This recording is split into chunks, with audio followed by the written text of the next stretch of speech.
Hello there. Good morning. This is Soumitra Pal. Once again, we are meeting for a video lecture on machine tool and machining. If you recall, we have 4 sections taught by 4 different faculties, and all of us, we are uploading videos. All the students, irrespective of your sectional attachments, are supposed to go through this video so that you can achieve the learning objectives of machine tool and machining. Today we are going to talk about forces in milling. This belongs to module number 5, which is mechanics of machining or cutting forces in machining. This particular unit has been covered in some of the sections. We could start it in some of the section. Initial introductions could have been given, but we could not comprehensively cover it in the class, and the lockdown started. So today we are going to give you the basics of forces in milling. Let us recapitulate what kind of milling process we are talking about. There are different kinds of milling processes: end milling, face milling, side and face milling cutter, as well as slab milling cutter. So what we have studied earlier in the tool geometry was slab milling cutter. 2 different kinds of slab milling cutters were studied. One was straight fluted slab milling cutter, another one was, this is the straight fluted slab milling cutter, and this is the helical fluted slab milling cutter. This is the pictorial depiction or schematic depiction of the straight fluted slab milling cutter. Let us change the color. This is the rotational direction of the cutter. So this one is the cutting velocity vector, which has been shown here. A plane which is perpendicular to the cutting velocity vector is called the reference plane. So this is the reference plane. If we take a section, then the orthogonal rake and the orthogonal clearance gets visualized. This is a helical fluted cutter. So these are the flutes which are straight in case of straight fluted cutter, whereas here they are on a helix. So the helix angle is equal to the inclination angle. This was discussed while we were discussing the tool geometry. And if you take a section in the normal plane, you would be able to visualize the normal rake, and you would also be able to visualize the normal clearance, this particular angle. Okay. Now, if you do it on the orthogonal plane, the orthogonal rake and the orthogonal clearance would be visualized. My task in this particular slide is to remind you that we have discussed these 2 things, but in today's delivery, we would be primarily looking into straight fluted slab milling cutter and the forces in that. By now you have understood that forces are interconnected with the chip load. This is the chip load as we see in turning. Please excuse me for my handwriting because I do not have a digital pen. I am using a mouse for writing it. So here the most important thing is that this is the depth of cut, and this is the width of cut. Along the width of cut, the uncut chip thickness A1 does not change. Here in the 3-dimensional view of the chip formation, this is the uncut chip thickness A1, it remains unchanged. This is the primary characteristics of turning process. Now, what is the characteristics of slab milling process? This is the slab milling. This is up milling and this is down milling. The classification and up milling and down milling you have studied in the very first year of your course. In this up milling process, the cutter is rotating in this direction and this is the direction of feed. And in the down milling process, cutter is still rotating in anti-clockwise direction and the feed direction is this one. Thus, the chip load or shape of the chip load is bit different in up milling and down milling process. But what you can visualize from this particular case, unzoomed process, we would be able to see the same. Now let us see how this chip load, let us try to depict in a much more clear manner. So this is the chip which is produced in straight fluted slab milling. This is the width of the job, which is not shown here. This is perpendicular to this particular diagram. This is the width of the job, and this is the variation of chip thickness or uncut chip thickness. As you can see, the chip thickness is not constant and it is varying as the cutter is rotating in this particular direction. Here the chip thickness is maximum. Here the chip thickness is maximum. So how is it different from turning process? In case of turning, chip thickness was constant. It was not varying, and here along the position of engagement where the cutting edge is located, depending on that the chip thickness changes. Now this was done in your mechanism of chip formation class. It was clearly told to you that chip thickness varies with the engagement angle. This one is the maximum engagement angle and this is the instantaneous engagement angle.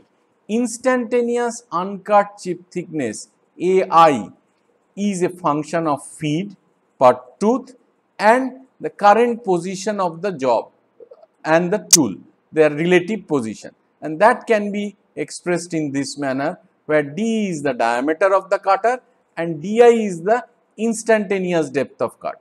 This is the total depth of cut, this is D, and this one is instantaneous depth of cut depending on where your cutting tip is located, and this is the instantaneous uncut chip thickness.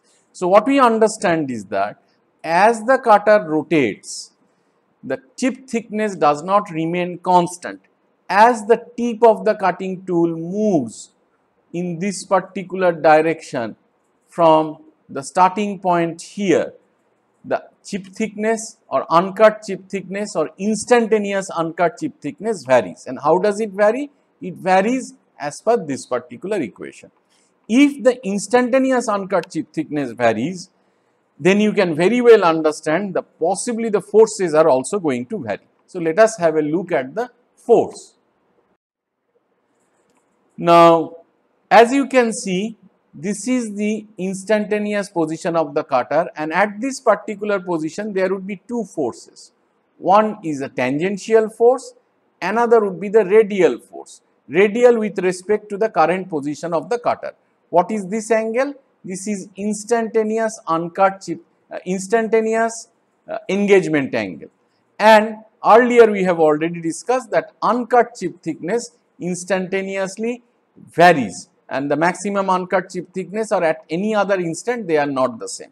Now let us look at this PT and PR more in detail. PT is nothing but the PZ in turning. So what is PZ in turning for a ductile material? It is T into S into tau S into form factor. Now instead of T into S, what we have done is B into AI, that is width of cut into instantaneous uncut chip thickness into tau S. The form factor remains here. What would be the expression of PR? PR is nothing but PXY in turning. So T into S into tau S. Instead of T into S, we have written B into AI, that is uncut chip thickness, into form factor. Here it is plus, here it is minus. So this is one reason for which PT and PR varies, because AI varies. How does it vary? AI, how does it vary? This is not coming. This was given in the previous slide. Let me write it down. AI varies as a function of D, which is depth of instantaneous depth of cut, diameter of the cutter, and S. This was discussed in the previous slide and that we know. So here this is the variation of PT. Now let us go to a proof of how does it vary. So this particular one, this particular variation of cutting force has been taken from a face milling cutter. Just for the sake of depiction, I am using it. As you can see, there are three forces. One is a green one, another one is a red one, another one is a blue one. So this red one, this green one, I am connecting it. So PT and PR, wherever they are, you can take their components in this particular direction as well as in this particular direction. Direction perpendicular to the plane of your screen would be absent because it is a straight fluted cutter. Had it been a helical fluted cutter, that particular force would have been present as well. So this green one, as it clearly shows the experimental variation that we are trying to depict, that cutting forces in milling is not constant as in turning. It varies. So this is an experimental depiction of such variation. One force. What is the difference with our analysis? Our analysis is for slab milling. This example is for face milling, but in slab milling also this happens. What else? This is for uncut, this is for straight tooth slab milling, so this is happening. There is one more gentleman for which PRPT varies, which is zeta I. If you recall,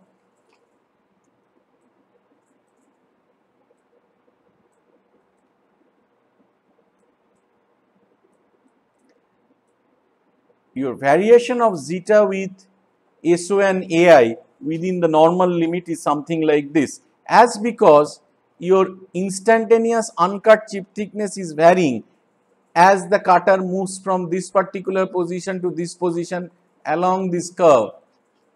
Thus, zeta is also not constant, zeta is varying. So, there are two components from where variation in cutting forces are coming. One is variation in uncut chip thickness, another one is variation in zeta I, that is instantaneous chip reduction coefficient. These are the reasons for which they vary.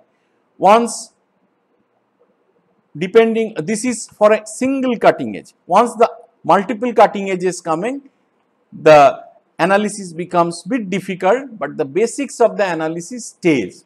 So what is the takeaway from today's delivery? In turning, forces remain more or less constant.